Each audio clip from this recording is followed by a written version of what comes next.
Imagine sitting in a classroom where everyone thinks you don't belong, where the teacher looks down on you, and the students whisper behind your back. That was Sarah's reality. Oh, she wasn't from a fancy school or a wealthy family. She was just a simple woman with a quiet determination, trying to prove she deserved to be there. But everything changed the day Professor Harding, the most elite teacher in the academy, decided to humiliate her in front of the entire class. He smirked as he wrote a problem on the board when he called impossible to solve.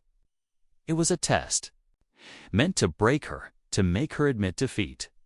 The room fell silent as he turned to Sarah and said, "Let's see if you can handle real mathematics." The other students shifted uncomfortably. They knew this was unfair. The problem was a legendary puzzle, unsolved for decades, something even the brightest minds struggled with. But Sarah didn't flinch. She picked up her chalk, walked to the board, and stared at the numbers. Seconds ticked by then, in a move that left everyone breathless. She started writing. Her hand moved with a confidence no one expected. The professor's smirk faded. The students leaned forward. Because in just a few seconds, Sarah did the unthinkable. She solved it. But this wasn't just about a math problem. This was about power, pride, and the moment a simple woman shattered every assumption stacked against her.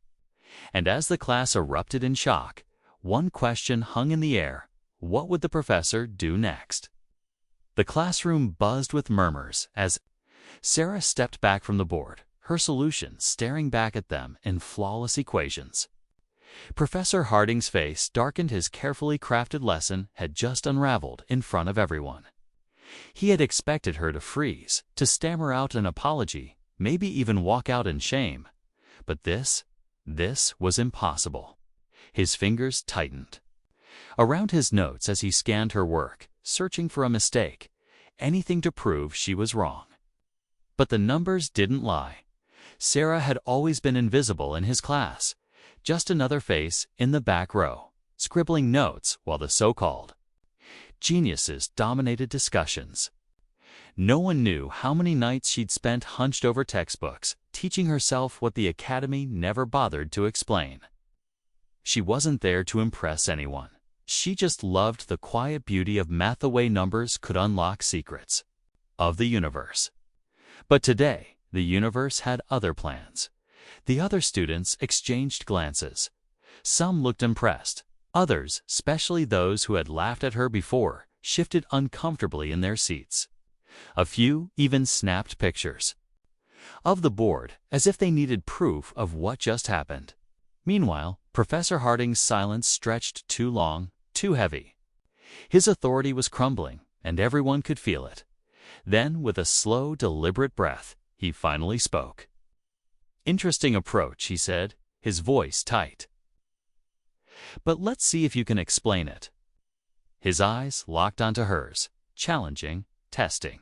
Because if she really understood what she'd written, it meant she was no fluke. It meant she was something far more dangerous, someone he couldn't control. And as Sarah opened her mouth to answer, the room held its breath. Because this wasn't just about a solution anymore. It was about who would walk out of this classroom with their pride intact. Sarah met the professor's gaze without flinching. The air in the room was electric, everyone waiting to see if her answer would hold up or if this was just some lucky guess. But luck had nothing to do with it. She had seen this problem before, not in a textbook, but scribbled in the margins of an old journal she'd found in the library. A puzzle that had haunted mathematicians for years, left unsolved because no one had looked at it the right way. Until now, as she began explaining her steps, her voice was steady, but inside, her heart pounded. She knew what this meant. If she was right, it wasn't just a victory for her, it was proof that brilliance wasn't reserved for the privileged, the pedigreed, the ones the professors favored. Across the room, she caught the eye of Daniel, the only student who had ever treated her with kindness. He gave her the smallest nod, and for the first time, she felt like she wasn't alone. But Professor Harding wasn't ready to concede. He crossed his arms, his expression unreadable. "And where, exactly, did you learn this method?" he asked, his tone sharp. The implication was clear. He suspected cheating. A few students shifted uncomfortably, while others leaned in, hungry. For drama, Sarah clenched her fists. She had spent years being underestimated, overlooked. Now she had the chance to prove them all wrong. Meanwhile, outside the classroom, whispers were already spreading. A teaching assistant who had overheard the commotion pulled out his phone, recording Sarah's solution. Within minutes, the video would be sent to the head of the department, a man who had his own reasons for keeping Professor Harding in check. Because this wasn't just about a math problem anymore. It was about power, reputation, and the cracks in a system that had gone unchallenged for too long. Back in the classroom, the tension was thick enough to cut with a knife. The professor opened his mouth to speak again, but before he could, the door swung open. The head of the math department stood there, his eyes scanning the room before landing on Sarah. "Miss Carter," he said, his voice calm but firm. "I think we need to talk." And just like that, the game changed. Because now, the stakes were higher than anyone had imagined. The moment the department head called her name, the classroom erupted. In hushed whispers, Sarah's stomach twisted. This wasn't just about a math problem anymore. Something bigger was happening, and she was right at the center of it. Professor Harding's jaw tightened as he shot a sharp glance at his superior. But the older man ignored him, keeping his focus entirely on Sarah.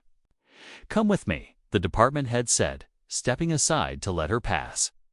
The students' eyes followed her as she walked toward the door, their expressions a mix of awe and disbelief. Daniel mouthed, "You got this," but Sarah barely had time to process it before she was led down the hall, the weight of the moment pressing down on her. Behind her, she could hear Professor Harding arguing in a low, urgent voice, but the department head cut him off. "Not now, Harding." The office door clicked shut, and Sarah found herself sitting across from the most powerful man in the mathematics faculty. He leaned forward, fingers steepled. "Do you realize what you've just done?" he asked, his voice unreadable. Sarah swallowed hard. Was this a test? A trap? She had solved the problem, that was all. But the way he was looking at her told her. This went deeper. Meanwhile, back in the classroom, chaos was unfolding. Students were pulling out their phones, texting friends, posting about what had just happened. The video of Sarah's solution was already spreading online. And within minutes, it would catch the attention of people far beyond the university. People who had been waiting for a breakthrough like this, people who needed it. Professor Harding stormed out of the room, his face dark with fury. He had spent years building his reputation, and now, in one moment, a nobody student had undone it all. He wasn't about to let that stand. Pulling out his phone, he dialed a number, someone who owed him a favor, someone who could make problems disappear.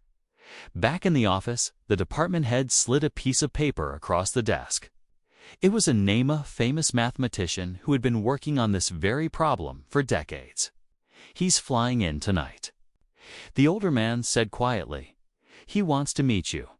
Sarah's hands trembled. This was her dream: recognition, validation. But why did it feel like danger? Because outside that office, forces were moving. The professor's allies, the university's politics.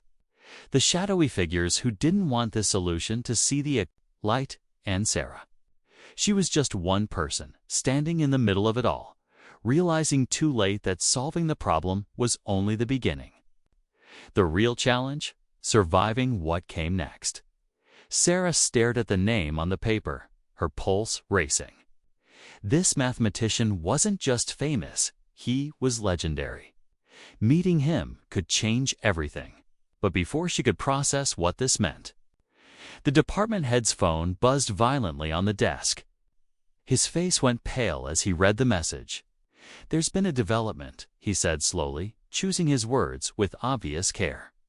It seems Professor Harding has raised concerns about the authenticity of your solution. A cold dread settled in Sarah's stomach. She knew what this meant: accusations of cheating, plagiarism, maybe worse. The department head stood abruptly. "Wait here," he ordered before stepping out, leaving the door slightly ajar.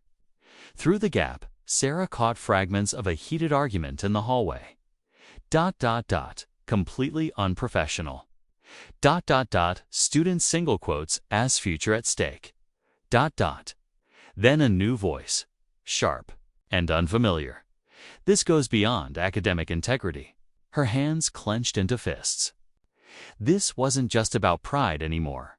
Her entire education, her future, hung in the balance. Across campus, the video of her solving the problem had gone viral. Math forums were exploding with debate. Was this revolutionary genius or an elaborate hoax? Meanwhile, Daniel was frantically texting her updates. Harding had called an emergency faculty meeting. The dean was involved. Someone from the media had called the university's press office. Then came the twist Sarah never saw coming. The department head returned, his expression grim. Behind him stood a woman in a sleek suit, her ID badge marking her as University Legal Counsel. "Miss Carter," the lawyer said without preamble, "we need to discuss the intellectual property rights to your solution." Sarah's breath caught. They weren't just questioning her. Sarah's mind raced as the lawyer slid a contract across the table. The fine print blurred before her eye. Signing would mean handing over her solution to the university. The department head avoided her gaze, his fingers drumming nervously. Just as the lawyer opened her mouth to press further, the office door burst open. Daniel stood there, breathless, clutching his phone. "You need to see this," he said, shoving it toward Sarah. The screen showed a live news feed. The famous mathematician, Dr. Elias Velt, had landed early and gone straight to the media. "The solution is genuine," he declared to a crowd of reporters, his voice shaking with excitement. "And from what I understand, it was solved by a student your university is currently trying to silence." The lawyer's face went slack. The department head paled. Sarah felt the power in the room shift as Daniel stepped inside, crossing his arms. "The whole world is watching now," he said quietly. Professor Harding chose that moment to storm in, his face twisted in fury until he saw the live footage playing on the phone. His mouth opened, then closed without a sound. The department head stood abruptly. "This meeting is over," he announced, shooting Harding a warning look. The professor's shoulders slumped as he realized his game was up. But just as Sarah thought, the nightmare was ending. Dr. Velt's voice cut through the room from the phone's speaker. "There's just one problem." The camera zoomed in on his grave expression. "This solution, it's incomplete." Sarah's blood ran cold. Incomplete? How? She had checked her work a dozen times. The room spun as everyone turned to stare at her. Even Daniel looked uncertain. Then Dr. Velt's face broke into a sudden, knowing smile. "The final piece requires collaborative work, which is why I'm offering Miss Carter a research position at my institute, starting today." The lawyer's contract fell forgotten to the floor. Professor Harding looked like he might be sick, and Sarah. She was already reaching for her notebook, her mind racing ahead to the real work that was just beginning. Because sometimes, the most impossible problems aren't meant to be solved alone. The room erupted into chaos, but Sarah barely heard it. Her fingers flew across her notebook as Dr. Velt's words clicked into place. Of course, the solution needed more work. Math was never meant to be done in isolation. The department head quickly shooed everyone out, leaving only Sarah and Daniel in the office. "Well," Daniel grinned, nudging her shoulder, "looks like you're trading in Harding's lectures for a research lab." By that evening, the university had backtracked completely. News outlets ran stories about the student genius, They'd tried to silence, and the administration scrambled to save face, even offering Sarah a full scholarship. Professor Harding. He quietly took a sudden leave of absence, rumor was. The dean had suggested it after the media storm. A week later, Sarah stood in Dr. Velt's sunlit lab, surrounded by whiteboards covered in equations. The older mathematician chuckled as she pointed out a flaw in his own work. "That's why I wanted you here," he admitted. "The best solutions come from those who see differently." Back on campus, Daniel texted her updates. Students had started a petition to reform the math department. And for the first time, the university was listening. As Sarah pinned her incomplete proof to the lab's main board, she realized something. This wasn't just about solving one problem. It was about proving that brilliance isn't measured by pedigree, but by persistence. And ass. For that simple woman, the professor had underestimated. She was just getting started. The camera would have faded out, there on Sarah laughing with her new team, on Daniel cheering her on from afar, on the equations that started it all. Because sometimes the greatest equations aren't the ones we solve on paper, but the ones that change everything.